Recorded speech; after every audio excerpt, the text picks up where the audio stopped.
Hello, my dear students. Welcome back to my YouTube channel, Pravesh English Kingdom.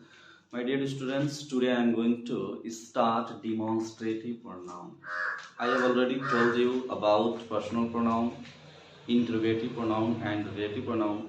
Today I am going to talk about demonstrative pronoun. Okay, so let's start demonstrative pronoun.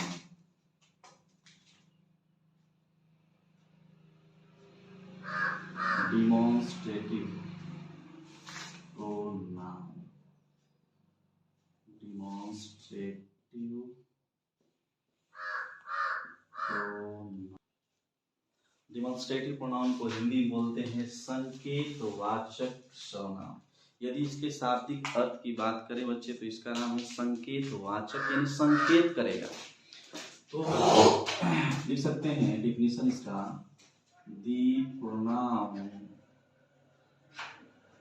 That is used to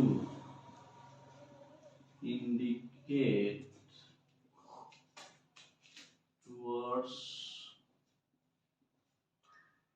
a noun is called demonstrative pronoun.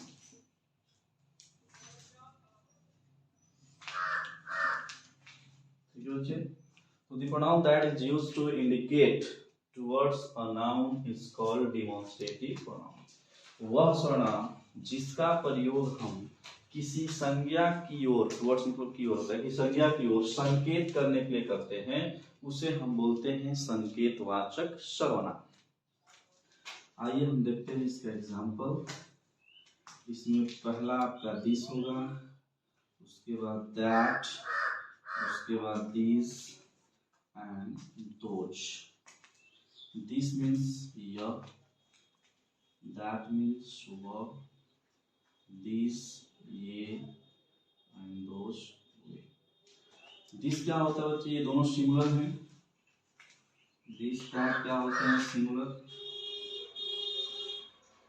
and these those plural होता है, plural ये भी क्या होता है।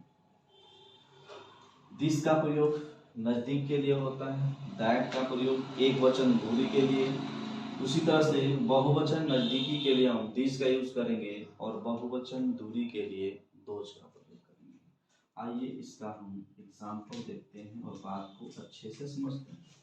जैसे मैं कहूँ बच्चे, यह मेरी किताब है। अब सुनिएगा, समझिएगा, यह मेरी किताब है। मान लीजिए कई किताबें यहाँ पे रहें और आपको बताना है कि मेरी किताब है, तो आपको संकेत करना पड़ेगा ना। आप कहेंगे कि यह मेरी किताब है, ये वाली यह मेरी किताब है, संकेत करेंगे तो संकेतवाचक सर्वनाम हो जाएगा। कैसे होगा, आप इसका ट्रांसलेशन बना लीजिए, दिस इज माय बुक।